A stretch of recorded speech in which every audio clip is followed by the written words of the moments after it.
Boa noite, meus irmãos. Nos encontramos mais uma vez no desafio do Evangelho. As boas-vindas a quem está chegando hoje. Bom rever aqueles que estão desde o início acompanhando. E na noite de hoje nós convidamos então para mais um Evangelho. Fui desafiada pela querida Patrícia, um desafio do bem, esse que nos motiva a ler e a comentar o Evangelho nos nossos lares. E mesmo eu estando aqui e todos vocês aí, esse encontro ele é importante, porque esse Evangelho é feito nos lares de cada um de nós, neste momento em que nos ligamos como um, em pensamento, vibrando, pedindo amparo divino. Então, neste momento, meus irmãos, vamos elevar o nosso pensamento a Deus, a Jesus, o nosso Mestre Irmão Maior, pedindo amparo e auxílio à cúpula espiritual do Círculo da Luz, e que possamos iniciar o Evangelho da noite de hoje com a prece que Jesus nos ensinou. Pai nosso que estais nos céus, santificado seja o vosso nome, venha a nós o vosso reino e seja feita, Senhor, a tua vontade, assim na terra como nos céus. O pão nosso de cada dia nos dai hoje, perdoa, Senhor, as nossas dívidas, assim como devemos perdoar aos nossos devedores. Mas não nos deixeis, Senhor, cair nas tentações, e livra-nos por caridade da prática do mal. Pois teu reino é o poder e a glória de sempre, e que assim seja, Senhor. Graças a Deus. A leitura do Evangelho da noite de hoje é do capítulo 8. Bem-aventurados os que têm o puro o coração. O texto ele está com o título de Instruções dos Espíritos e chama-se Deixai vir a mim as criancinhas, que é um texto do Evangelho de Jesus, e aqui ele é explicado, essa parábola ela é explicada por João Evangelista, em Paris, 1863 é a data. Disse o Cristo: Deixai que venham a mim as criancinhas. Profundas em sua simplicidade, essas palavras não continham um simples chamamento dirigido às crianças, mas também o das almas que gravitam nas regiões inferiores, onde o infortúnio desconhece a esperança. Jesus chamava a si a infância intelectual da criatura formada, os fracos, os escravizados e os viciosos. Ele nada podia ensinar à infância física, presa à matéria e submetida ao jugo do instinto, ainda não incluída na categoria superior da razão e da vontade que se exercem em torno dela e por ela. Queria que os homens a ele fossem, com a confiança daqueles entezinhos de passos vacilantes, cujo chamamento conquistava para o coração das mulheres, que são todas mães. Submetia assim as almas à sua eterna e misteriosa autoridade. Ele foi o facho que iluminava as trevas, a claridade matinal que toca a despertar. Foi o iniciador do espiritismo, que a seu turno atrairá para ele não as criancinhas, mas os homens de boa vontade. Está empenhada a ação viril. Já não se trata de crer instintivamente, nem de obedecer maquinalmente. É preciso que o homem siga a lei, inteligente, que se lhe revela na sua universalidade. Meus bem-amados, são chegados os tempos em que, explicados os erros, se tornarão verdades. Explicados, os erros se tornarão verdades. Ensinar-vos-emos o sentido exato das parábolas e vos mostraremos a forte correlação que existe entre o que foi e o que é. Digo-vos, em verdade, a manifestação espírita avulta no horizonte, e aqui está o seu enviado que vai resplandecer como o sol no cume dos montes. Que assim seja. Então, esse trecho da noite de hoje procura explicar a parábola, um trecho da parábola de Jesus relacionado ao deixai vir a mim as criancinhas. Jesus falava para o contexto da época. Ele falava utilizando expressões e cenas do cotidiano para explicar às pessoas daquela época os ensinamentos dele, inspirados pela autoridade divina que Deus lhe deu, pela sua superioridade moral. Então ele conseguia, muito simples e ao mesmo tempo terno, e com essa autoridade moral que lhe era natural, não era algo que lhe forçava, que lhe dava arrogância, muito pelo contrário, né?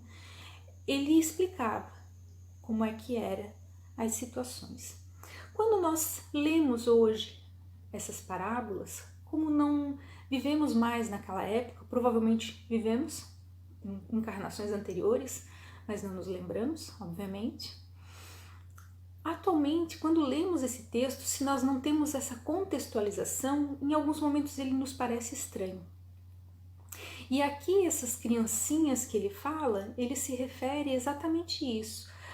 Aqueles, como nós, ainda imperfeitos, que ainda precisamos, a passos vacilantes, nos aproximarmos do Mestre Jesus. Despertarmos para um entendimento espiritual.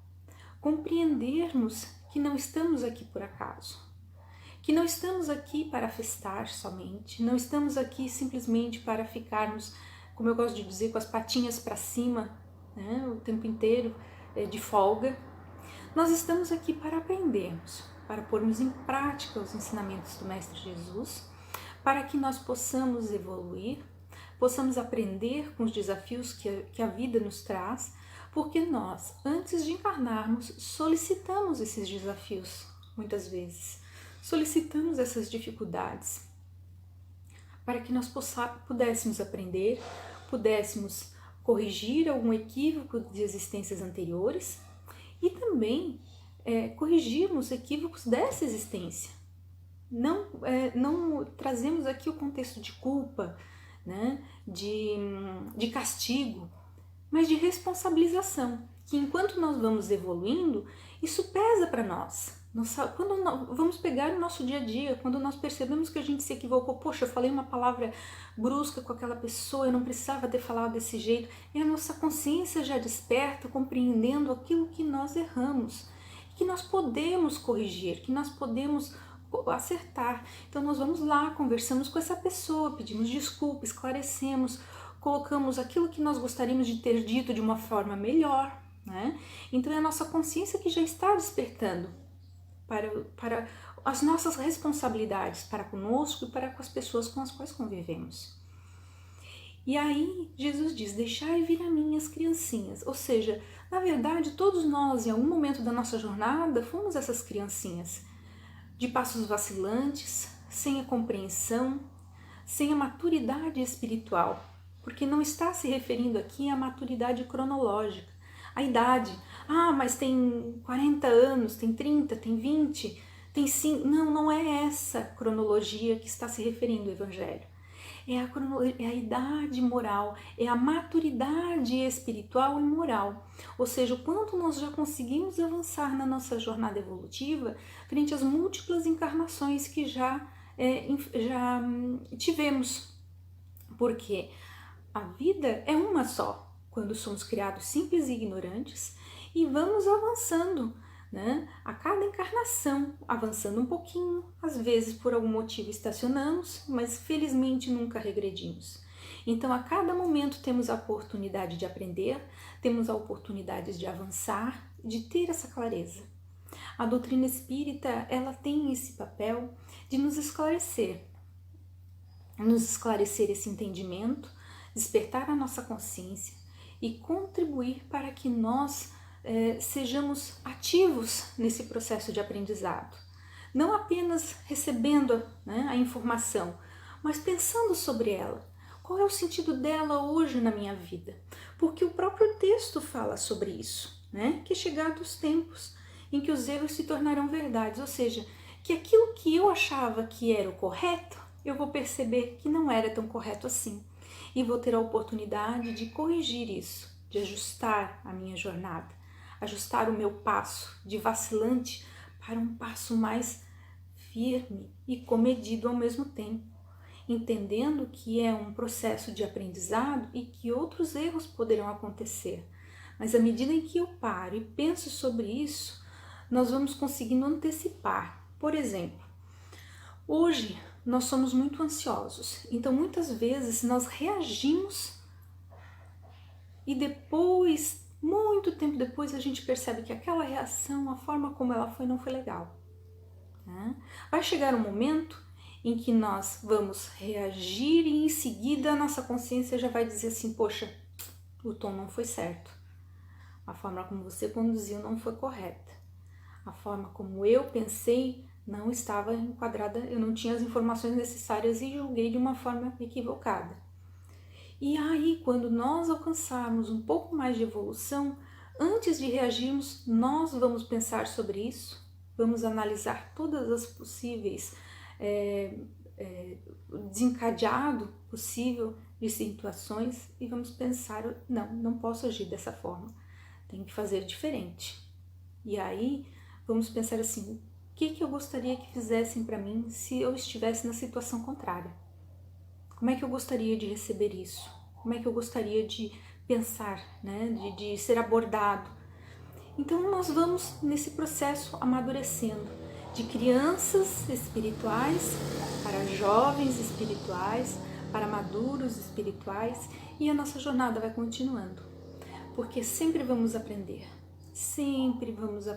muito, mas temos que estar abertos a isso, a entender as nossas fragilidades, a entender o quanto nós precisamos conviver com as pessoas que são diferentes de nós, embora isso seja muito desafiante às vezes, conviver com pessoas que às vezes pensam tão diferente da gente, que pode acontecer às vezes confrontos de ideias. Quando essas discussões são saudáveis, pautadas no respeito, só cresce, porque cada um ouve o outro lado e vai amadurecendo, pensando, poxa, essa pessoa pensa dessa forma porque ela teve experiências que a conduziram para essa linha de raciocínio, para essa crença. Assim como eu também tive experiências que me conduziram para essa crença que eu abordo, que eu adoto hoje. Mas será que ela é 100% adequada? Vamos discutir, vamos conversar, lá vai ver que não é tão assim, a gente vai ver que não é tão assado, e ao pouquinho esse crescimento é mútuo, não é uma pessoa isolada da outra. Mas o problema é que hoje um quer impor a sua ideia ao outro. Há os confrontos de ideia de uma forma agressiva. As palavras escritas nas redes sociais são duras, muitas vezes cruéis, porque nós não estamos olhando um na frente do outro. Muitos se pautam pelo pseudo-anonimato, né? Alguns usam nomes fakes, outros usam seu nome real, e vão na dureza esquecendo que nós somos todos cristãos, que nós somos todos filhos de Deus, irmãos em espírito, e que por isso nós precisamos pensar, se fosse inverso, eu gostaria de que alguém me falasse daquela forma, que alguém se expressasse daquele jeito duro e cruel comigo. Então eu preciso, se eu não quero, eu preciso também moderar a minha linguagem. Isso não significa não pensar ou não dizer o que se pensa efetivamente. Podemos dizer tudo o que nós gostaríamos de dizer, mas sempre comento que a forma às vezes faz a diferença. A forma é importantíssima para que nós possamos chegar a uma forma de nos aproximarmos das pessoas, porque senão nós começamos a afastá-las. Ah, mas então eu tenho que ser diferente, eu tenho que ser falso. Não, não é isso. Como foi dito, podemos dizer o que estamos pensando, mas temos que cuidar da forma e adotarmos a regra do Mestre Jesus. Para mim, essa regra ela é fundamental. Fazer ao próximo o que nós gostaríamos que fizessem para nós. Quando partimos desse princípio, conseguimos pensar, refletir, refrear impulsos que muitas vezes, pela nossa vibração equivocada, né, baixando a vibração, nos tornamos mais primitivos, deixamos eclodir aquilo que está ainda de imperfeito em nós, né, e não raciocinamos de forma a ponderar, ok, isso não era para mim, isso não é direcionado a minha pessoa em particular, é a ideia, vamos discutir a ideia, vamos corrigir isso, talvez não expliquei direito, talvez a forma de falar ou de colocar não deixou claro e levou para um desvirtuamento da informação. Estamos no momento em que precisamos racionalizar antes de reagir. Ah, mas então demora muito? Não, né? O próprio Evangelho, a própria doutrina espírita nos convida à fé raciocinada, ou seja, eu acredito porque eu sei porque eu acredito. Então, à medida em que nós temos uma ideia, que nós acreditamos, nós vamos defendê-la, mas com amor, com carinho, com respeito, porque somos irmãos, não vamos nos esquecer disso. Somos irmãos, e esse irmãos ele não pode ficar apenas dentro dos ambientes religiosos. Nós temos que trazer isso para o nosso dia a dia, nós temos que trazer isso para o nosso ambiente de trabalho, para o nosso núcleo familiar, nós precisamos trazer isso para as redes sociais, para as comunicações virtuais, porque não deixamos de ser irmãos. Sinto lhes dizer sobre isso. E nós temos responsabilidade por aquilo que falamos, pelas pessoas que tocamos, pelas questões em que deixamos ali cruas muitas vezes, né? Machucando uns aos outros. E a gente precisa entender, nós somos imperfeitos e vamos errar. Cada um de nós vai cometer erros. Eu, você, todos nós. Mas nós precisamos entender que aceitar isso é um primeiro passo e corrigir é o segundo. Porque nós já estamos num tempo em que é preciso pôr em prática o Evangelho. Não é fácil.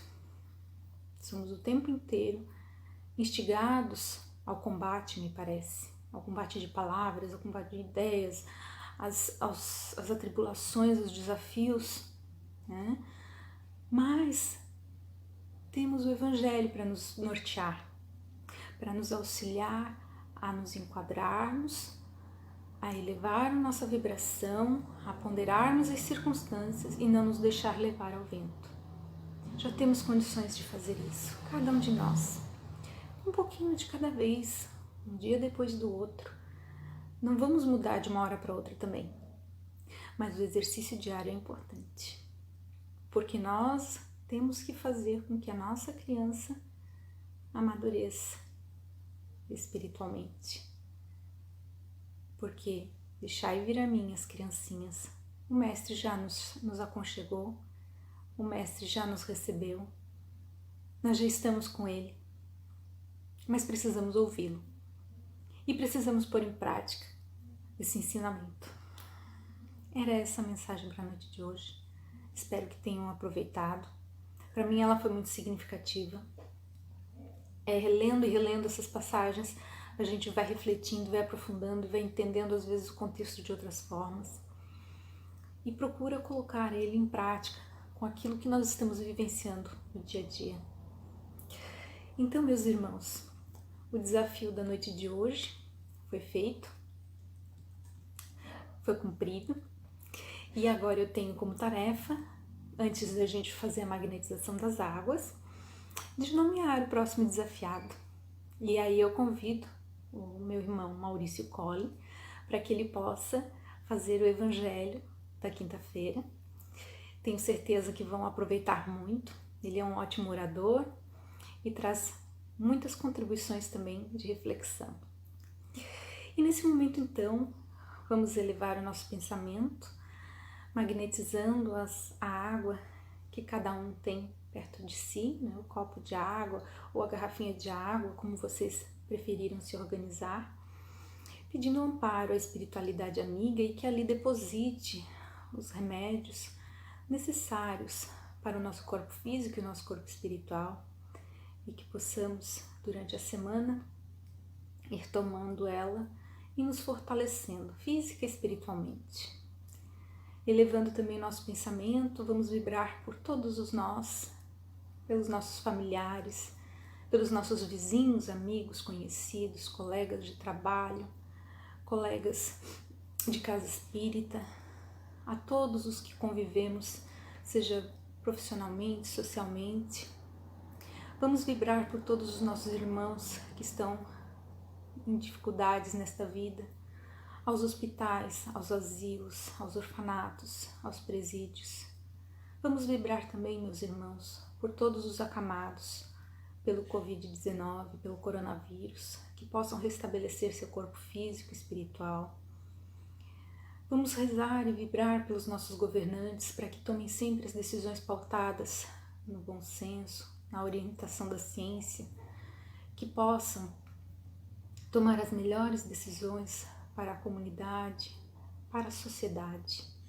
E que, acima de tudo, Senhor, seja feita a Tua vontade, que é soberana, que é justa, que é boa e que sabe exatamente aquilo que cada um de nós necessita em nosso processo de aprendizado. Pai nosso que estais nos céus, santificado seja o vosso nome, venha a nós o vosso reino e seja feita, Senhor, a Tua vontade, assim na terra como nos céus. O pão nosso de cada dia nos dai hoje, e perdoa, Senhor, as nossas dívidas, assim como devemos perdoar aos nossos devedores. Mas não nos deixeis, Senhor, cair nas tentações, e livra-nos por caridade da prática do mal, pois Teu reino é o poder e a glória hoje e sempre. Que assim seja, Senhor, graças a Deus. Obrigada, pessoal, pela oportunidade. Obrigada por compartilharem comigo esse momento de reflexão, de evangelho, que é sempre importante, sempre acalma nossos corações, as nossas angústias. E até um próximo encontro. Boa noite.